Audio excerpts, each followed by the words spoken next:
Hello everyone, পিএইচডিসি online ক্লাসে আজকে সবাইকে স্বাগতম।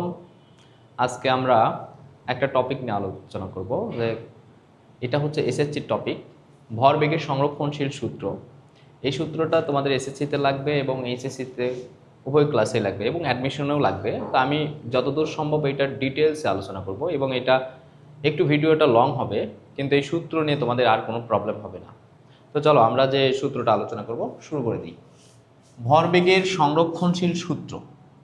আচ্ছা, প্রথম কথা হচ্ছে ভরবেগের সংরক্ষণশীল বলতে কি বোঝায়?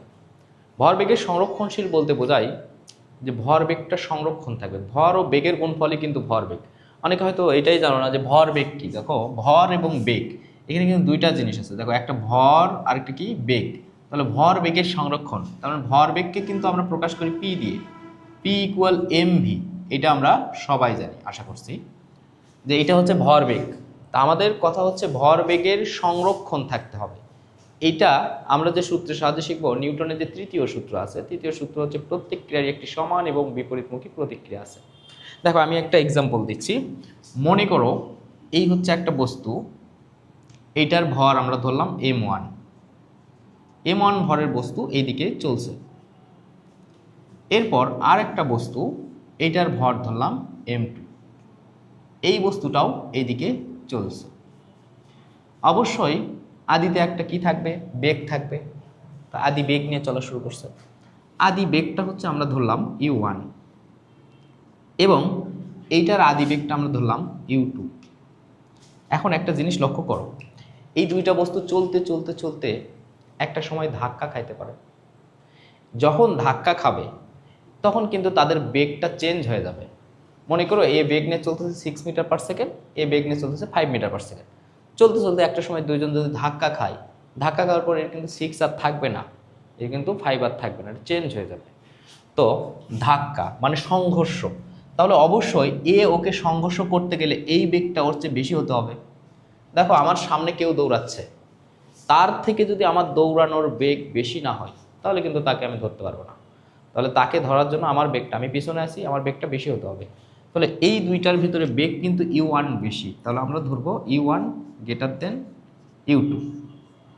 ওকে, তাহলে এখন দেখো এই বস্তুটা চলতে চলতে একটা সময় গিয়ে এটাকে ধাক্কা দেবে। তো ধরে নিলাম যে এই বিন্দুতে এসে দুইটা বস্তু এখানে সংঘর্ষ হয়েছে। এই যে এইটা হচ্ছে সংঘর্ষের সময়। তাহলে এটা হচ্ছে m1, এটা কি m2, m1 এবং m2। তাহলে দুইটা বস্তু যখন সংঘর্ষে লিপ্ত হবে, সংঘর্ষের পর দুইটা বস্তু দুই দিকে চলে যেতে পারে, অথবা একই লাইন বরাবরও যেতে পারে, অথবা দুইজন একই সঙ্গেও যেতে পারে। তো আমি ধরে নিলাম যে m1 এর বস্তুটা এদিকে চলে গেছে এবং m2 এর বস্তুটা এদিকে চলে গেছে। তাহলে এটা হচ্ছে m1 আর এটা m2। এবং যেহেতু সংঘর্ষ হয়েছে, সংঘর্ষের পরে বেগটা চেঞ্জ হয়ে যাবে। তাহলে বেগ যদি চেঞ্জ হয় তাহলে u1 u2 আর থাকবে না। আমি এটাকে ধরলাম v1, এটাকে ধরলাম v2। তা আমরা সূত্র থেকে এই v1 v2 বের করব, এটা বের করতে হবে। তো প্রথমে আমরা প্রাথমিক যে সূত্রটা সেটা আলোচনা করব। দেখো তো, এই যে যখন সংঘর্ষ হয়েছে, এই যে সংঘর্ষ হয়েছে, তাহলে সংঘর্ষের যে পূর্বে, তাহলে এইটা কিন্তু আমরা বলতে পারি সংঘর্ষের পূর্বে। তাহলে এটা কি? সংঘর্ষের পূর্বে, সংঘর্ষের পূর্বে। এবং এই যে এই পয়েন্টটাকে আমরা বলতে পারি সংঘর্ষের সময়, সংঘর্ষের সময়। এবং এইখান থেকে দেখো এটার পর যেটা আছে এগুলোকে কিন্তু আমরা বলতে পারি সংঘর্ষের পর। তাহলে এগুলো হচ্ছে সংঘর্ষের পর। ওকে, এইবার আমরা যেগুলো করব, যে দেখো সংঘর্ষের পূর্বে এইটার ভরবেগ এবং সংঘর্ষের পরের ভরবেগ এগুলা সমান হতে হবে। তাহলে এই বস্তুটার ভরবেগ হবে m1 u1, এই বস্তুটার ভরবেগ হবে m2 u2। এই দুইটা যদি আমরা যোগ করে দেই তাহলে কিন্তু সংঘর্ষের পূর্বের যে ভরবেগ পাবো। তাহলে সংঘর্ষের পূর্বের ভরবেগ কি হবে? m1 u1 plus m2 u2। এটা পেলাম আমরা সংঘর্ষের পূর্বে। এবার দেখো সংঘর্ষের পরের ভরবেগ, এই দুইটার ভরবেগ হচ্ছে m1 v1 আর এই দুইটার ভরবেগ হচ্ছে m2 v2। তাহলে সংঘর্ষের পরের ভরবেগ হচ্ছে এইটা এবং এইটা, এই দুইটা যোগ করব, m1 v1 প্লাস m2v2। প্রাথমিক আলোচনায় আমরা দেখলাম যে সংঘর্ষের পূর্বে হচ্ছে এটা, সংঘর্ষের পরে হচ্ছে এইটা।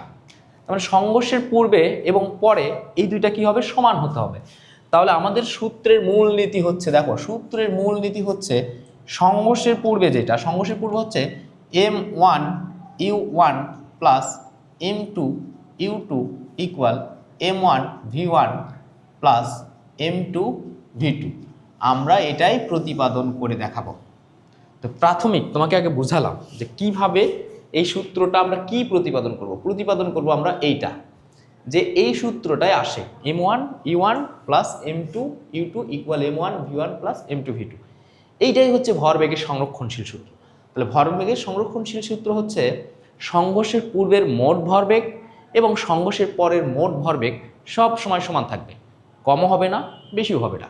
তো এইটা দেখলাম আমরা হচ্ছে কি, যে একটা থিওরিটিক্যালি দেখলাম, তো এইটা আমরা একটা ম্যাথমেটিক্যালি থিওরিটিক্যালি দুইটা মিলে অ্যাপ্লাই করে কিভাবে প্রুফ করতে পারি। তো এই প্রুফটা এখন আমরা দেখব। দেখো প্রুফ দেখার জন্য যেটা করব, তাহলে প্রুফের জন্য আমাদের যেটা করতে হবে, আমি একটু এই অপ্রয়োজনীয় অংশগুলো মিশে দিই। প্রুফ দেখার জন্য কি করি দেখো, তাহলে এখন দেখো এই বস্তুটা একে ধাক্কা দিচ্ছে, মনে করো F1 পরিমাণ বলে, এই বস্তুটাও একে ধাক্কা দিচ্ছে, মনে করো F2 পরিমাণ বলে। তো নিউটনের তৃতীয় সূত্র বলে প্রত্যেক ক্রিয়ারই একটি সমান এবং বিপরীতমুখী প্রতিক্রিয়া আছে। তাহলে দেখো এখানে যে বল কাজ করতেছে, একটা ক্রিয়া হলে আরেকটা কি, প্রতিক্রিয়া। তাহলে আমরা এখন প্রুফ করব, প্রুফ। তো প্রুফের জন্য F1 ইকুয়াল F2 লিখতে পারি আমরা, F1 ইকুয়াল F2। দেখো নিউটনের তৃতীয় সূত্রের প্রথম অংশটা আমরা বসালাম, প্রত্যেক ক্রিয়ারই একটি সমান ও বিপরীতমুখী প্রতিক্রিয়া আছে। তাহলে সমান ক্রিয়া আমি লিখছি কিন্তু বিপরীতমুখী হবে, একটা এদিকে হলে আরেকটা এদিকে, তাহলে একটা প্লাস হলে আরেকটা কি হবে, মাইনাস। তাহলে এখানে একটা মাইনাস দিলাম। এইবার একদম সিম্পল যেটা, সেটা হচ্ছে F মানে ma, আমরা সূত্র জানি F ইকুয়াল ma, তার মানে m1a1 ইকুয়াল m2a2। ওকে, এইবার দেখো m1a1 এর জায়গায় কিন্তু আমরা লিখতে পারি যে v1 minus u1 divided t equal minus m2 লিখলাম, তারপর v2 minus u2 divided t। দেখো সূত্রে কিন্তু প্রতিপাদন মোটামুটি হয়ে গেছে। এখন আমরা যেটা করব, এইটি এবং এইটি এই দুইটা কিন্তু কাটাকাটি চলে যায়। অনেকের মনে প্রশ্ন হচ্ছে যে 1 2 দিলাম কিন্তু টির জায়গায় 1 2 কেন দিচ্ছি না। দেখো দুইটা বস্তু তো একই সময় চলার পরেই ধাক্কা খাইছে, মানে একই সময়, যে ধাক্কার যে সময়টা, ধাক্কার সময়টা কিন্তু একই। তাহলে এইটা এবং এটা কেটে গেল। এখন আমরা এইটা দুইটা কি করব, ক্যালকুলেশন করব। তাহলে ক্যালকুলেশন যদি করি, আচ্ছা আমি এগুলো মিশে দিলাম, ক্যালকুলেশনটা একটু এই সাইডে। তাহলে এইবার যদি ক্যালকুলেশন করি, আমাদের এখান থেকে যেটা আসবে সেটা হচ্ছে m1v1 মাইনাস m1u1, এখানে একটা ব্র্যাকেট দিয়ে দেবো, তাহলে ইকুয়াল মাইনাস m2v2 মাইনাস মাইনাসে এই মাইনাস মাইনাসে প্লাস প্লাস m2u2। দেখো আরেকবার দেখো, m1v1 বসাই দিলাম, আবার দেখো m1u1 বসাই দিলাম, এরপরে মাইনাস দিয়ে গুণ করলে m2v2 বসাই দিলাম, মাইনাস মাইনাসে প্লাস m2u2 বসাই দিলাম।